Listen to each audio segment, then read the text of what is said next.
bonjour, je vous salue tous dans le nom de notre Seigneur Jésus-Christ de Nazareth. Que la gloire lui revienne encore ce matin, comme de coutume tous les mardis à la matinale prophétique de la cité prophétique des Royaux avec le prophète, avec Baba Uriel. Je bénis le Seigneur pour toute mon équipe et toute l'équipe qui travaille à la production de cette émission, de cet espace, de ces séances d'enseignement.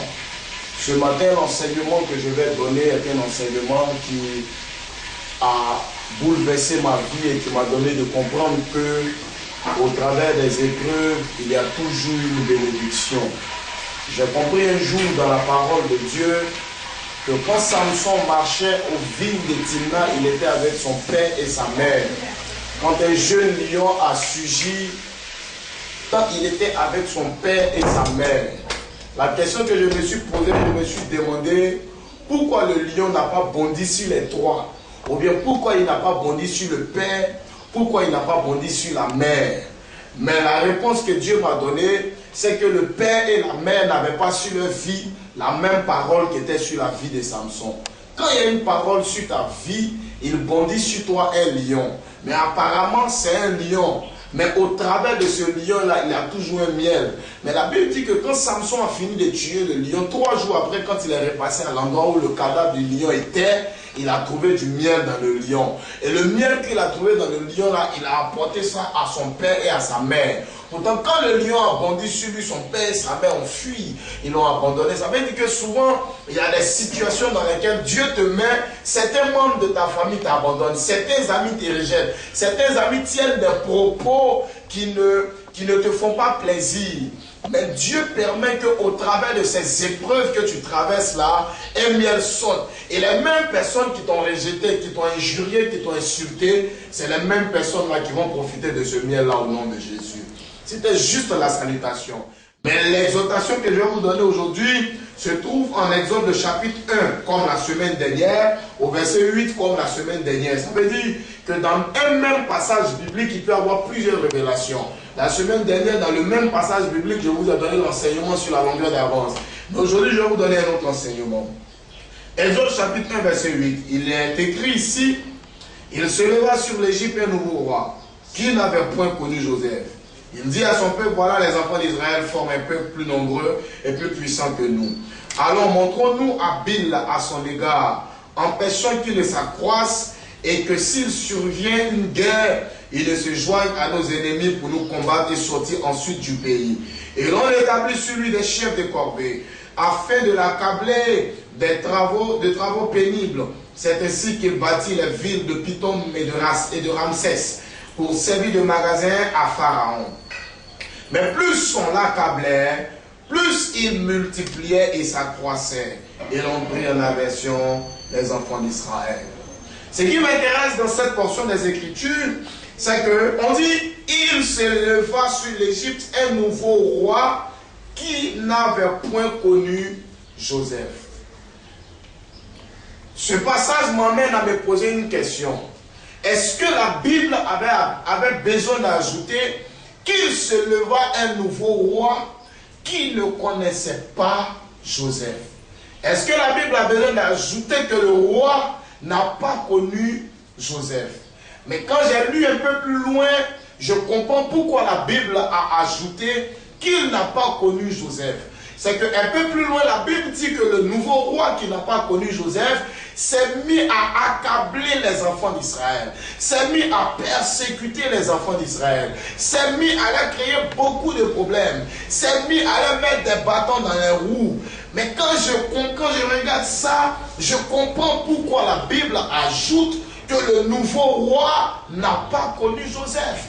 Parce que si on dit qu'il n'a pas connu Joseph, ça veut dire qu'il n'a pas connu l'histoire de Joseph. S'il n'a pas connu l'histoire de Joseph, ça veut dire qu'il ne sait pas comment Joseph a fait pour se retrouver en Égypte. Parce que s'il savait comment Joseph avait fait pour se retrouver en Égypte, l'idée de persécuter le peuple d'Israël n'allait pas lui traverser la pensée. Parce que l'histoire de Joseph dit que c'est en le persécutant, en l'ayant trahi, en l'ayant vendu, en l'ayant mis en prison. Après toutes ces persécutions lui ont servi d'escalier pour qu'il accède à sa bénédiction.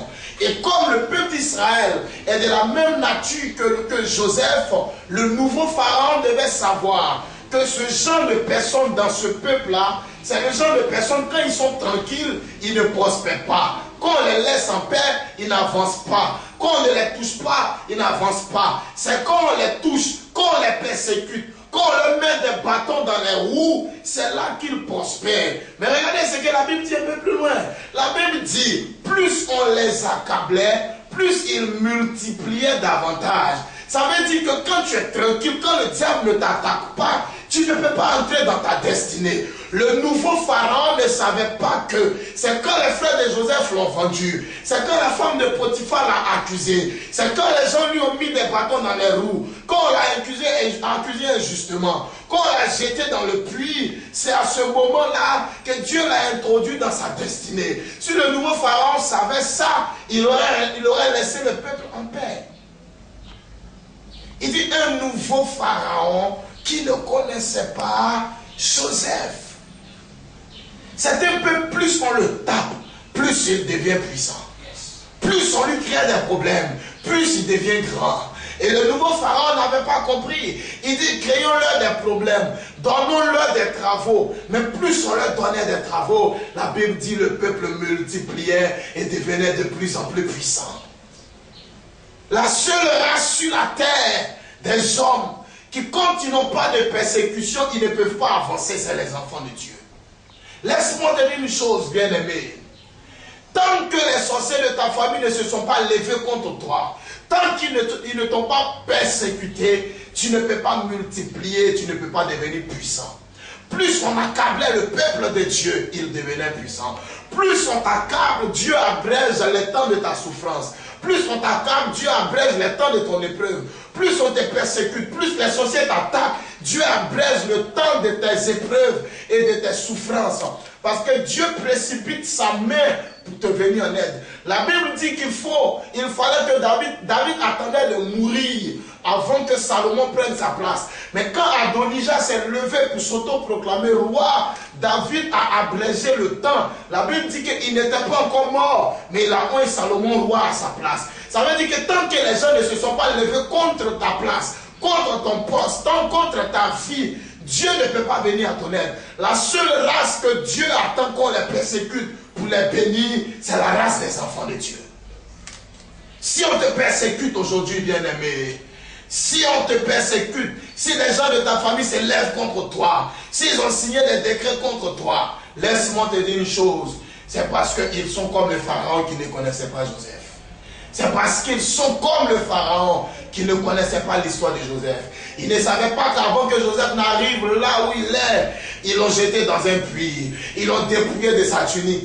Ils l'ont vendu comme esclave. La femme de Potiphar a menti sur lui. Elle a rendu de faux témoignages sur lui. S'il savait ça, il aurait laissé le peuple en paix. Pour dire ceux-là, on ne les touche pas.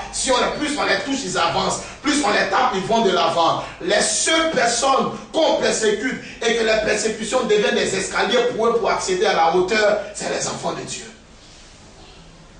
Ils ne connaissent pas Joseph. On dit un nouveau pharaon qui n'a point connu Joseph. Ça veut dire qu'il n'a pas connu le Dieu de Joseph. Parce que s'il connaissait le Dieu de Joseph, il aurait su que le Dieu de Joseph utilise toujours les persécutions, les difficultés pour positionner ses enfants. La Bible dit, il se leva sur l'Égypte, un nouveau pharaon. Il devait se renseigner d'abord avant de persécuter le peuple d'Israël. Il devait demander, mais qui a envoyé le peuple d'Israël ici? Comment il s'est retrouvé ici, ce monsieur-là, avant d'envoyer le peuple d'Israël? Et les gens lui auraient dit, le monsieur qu'on appelle Joseph, c'est parce que ses frères l'ont persécuté, c'est parce qu'ils l'ont vendu, c'est parce qu'ils l'ont trahi, c'est parce qu'il s'est retrouvé en prison que son peuple s'est retrouvé ici. Parce que quand il s'est retrouvé en prison, de la prison, Dieu l'a fait entrer dans la gloire. Bien-aimé, si le diable ne t'attaque pas, si les sorciers de ta famille ne t'attaquent pas, ce sera difficile pour toi de prospérer. Ce sera difficile pour toi de prospérer.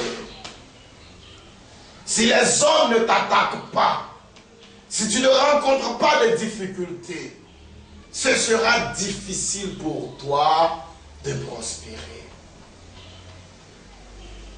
Mais laisse-moi te dire, c'est au cœur des difficultés que Dieu fait ressortir ta valeur et ta qualité. Que Dieu te bénisse. C'était l'exhortation de la matinale prophétique de la cité prophétique des Ailes Royaux. Sois béni, que la paix du Seigneur soit avec toi.